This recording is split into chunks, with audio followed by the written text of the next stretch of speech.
আল্লাহ রাসূল বলেন লা ইয়াদখুলুল জান্নাহ। এতক্ষণ আমি আপনাকে বলছি জান্নাতে যেতে হলে আত্মীয়তার সম্পর্ক রক্ষা করা, আর এই জায়গা রাসূল বললেন লা ইয়াদখুলুল জান্নাতা কাতিউর রাহিম। আত্মীয়তার সম্পর্ক যদি কেউ ছিন্ন করে জান্নাতে যাবে।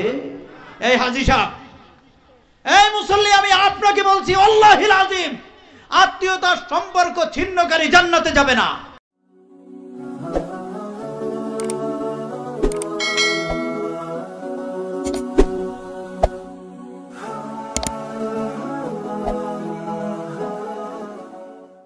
আল্লাহ রাসূল বলেন ওয়াসিলুল আরহাম,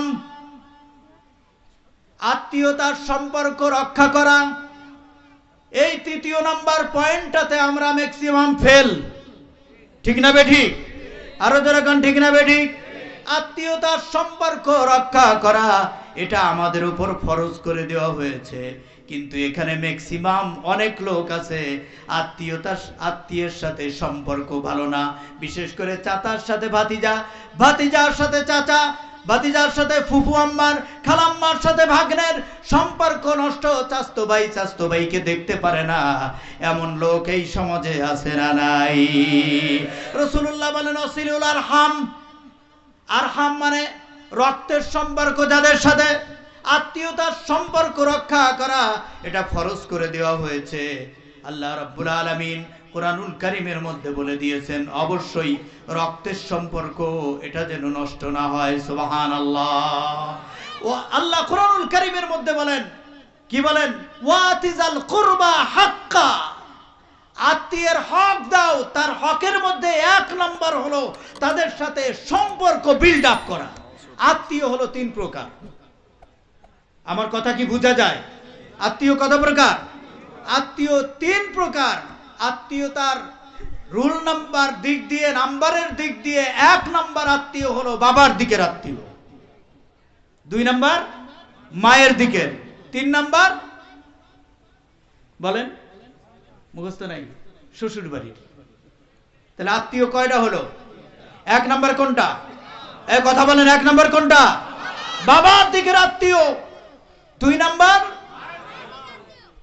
মায়ের দিকে, রোল নাম্বার দুই। রোল নাম্বার তিন কোনটা? এখন আপনারা আমাকে জবাব দেন, আমরা রোল নাম্বার এক, দুই, তিন, আমাদের সম্পর্ক এক নম্বরের সাথে বেশি না দুই নম্বরের সাথে না তিন নম্বরের সাথে? তিন নম্বরের সাথে। রুল নাম্বার তিন আসলে ওটা আত্মীয়র পর্যায়ে না, ওটা তিন কথার আত্মীয়, আজ আছে কাল নাই, কিন্তু সম্পর্ক ওই জায়গায় বেশি। শালি গান গায়, দুলাভাই আমার জানের জান প্রাণের প্রাণ, দুলাভাইরে না দেখিলে বাঁচে না প্রাণ। দুলাভাই জান জীবন টাকা পয়সা সব শালির জন্য একদম উন্মুক্ত করে দিছে। শাশুড়ি তারা একদম গাল ভরে ডাকে আম্মা, খুব খুশি। শ্বশুর শাশুড়ির জন্য জীবন দেয় জামাই। এমন জামাই আছে না নাই? আরে জোরে কোন আছে না নাই? বাবার দিকের আত্মীয় হলো এক নাম্বার আত্মীয়। আল্লাহ রাসূল বলেন লা ইয়াদখুলুল জান্নাতা কাতিউর রাহিম। কঠিন কথা। আল্লাহ রাসূল বলেন লা ইয়াদখুলুল জান্নাহ। এতক্ষণ আমি আপনাকে বলছি জান্নাতে যেতে হলে আত্মীয়তার সম্পর্ক রক্ষা করা, আর এই জায়গা রাসূল বললেন লা ইয়াদখুলুল জান্নাতা কাতিউর রাহিম। আত্মীয়তার সম্পর্ক যদি কেউ ছিন্ন করে জান্নাতে যাবে। এই হাজী সাহেব, এই মুসল্লি, আমি আপনাকে বলছি আল্লাহিল আযীম, আত্মীয়তার সম্পর্ক ছিন্নকারী জান্নাতে যাবে না। আত্মীয়তার এক নাম্বার পয়েন্টে আছে বাবার দিকের আত্মীয়। এক নম্বর বাবার বাবা, বাবার মা, দাদা দাদি, বাবার ভাই, বাবার বোন, বাবার ভাইয়ের ছেলে। এটা হলো এক নম্বরের আত্মীয়, রক্তের সম্পর্ক, ব্লাড কানেকশন। ঠিক না বেঠিক? রক্তের সম্পর্ক কেউ যদি নষ্ট করে, ছিন্ন করে, আল্লাহ রাসূল বলেন অবশ্যই সে জাহান্নামে যাবে। আমি চাচা, আমি আপনাকে বলতেছি, এ চাচা, চাচা আপনার ভাতিজার সাথে সবচেয়ে সম্পর্ক নষ্ট বলেন তো কার সাথে? চাচা ভাতিজা, চাচাতো ভাই, চাচাতো ভাই। ঠিক না বেঠিক? চাচাতো ভাইয়ের সাথে সম্পর্ক সবচেয়ে নষ্ট, অথচ চাচাতো ভাই কি রক্তের না? একই রক্তের না? আল্লাহ রাসূল বলেন রক্তের সম্পর্ক ছিন্নকারী জান্নাতে যাবে না। ওয়াজ ইউসুফ নবীর ওয়াজ শুনে লাভ নাই, জুলেখা বিবির ওয়াজ শুনে লাভ নাই। আপনি জাহান্নামে যাওয়ার যত রকমের দরজা উন্মুক্ত করেছেন, আপনি আত্মীয়তার সম্পর্ক, এ ভাতিজা আমি তোমারে বলতেছি, চাচার সাথে সম্পর্ক বিল্ড আপ করতে হবে। কথা বুঝতে পেরেছেন? চাচা রক্তের সম্পর্ক চাচার সাথে, এটা হলো রুল নাম্বার 1। আল্লাহ রসুল বলেন, সাহাবীরা বললেন যে রাসূলুল্লাহ, চাচা যদি দুর্ব্যবহার করে, রক্তের সম্পর্কের লোকটা যদি খারাপ আচরণ করে তাহলে কি হবে? রাসূল বললেন, খারাপ আচরণ করলেই তো তার সাথে ভালো আচরণ করতে হবে, এটা তোমার জন্য ওয়াজিব। খারাপ আচরণ না করলে তো খারাপ সম্পর্ক নষ্ট করা যাবেই না। খারাপ আচরণ করার পরেই তোমার জন্য ওয়াজিব তার সাথে সম্পর্ক বিল্ড আপ করা।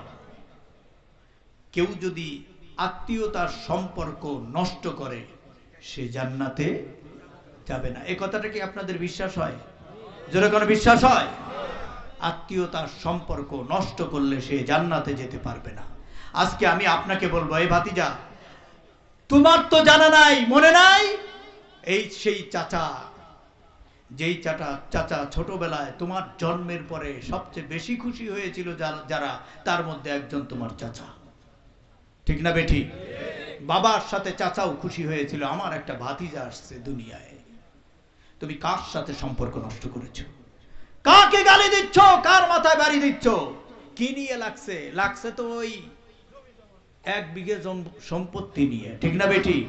কি নিয়ে লেগেছে? একটা মেহগনি গাছ নিয়ে, গরু নিয়ে, ছাগল নিয়ে, ভেড়া নিয়ে, বকরি নিয়ে, সামান্য একটু ঘর, তোমার চাচার ঘর তোমার ভিতরে পড়ে গেছে, এই নিয়ে তুমি যুগের পর যুগ ঝগড়া করতেছো চাচার সাথে।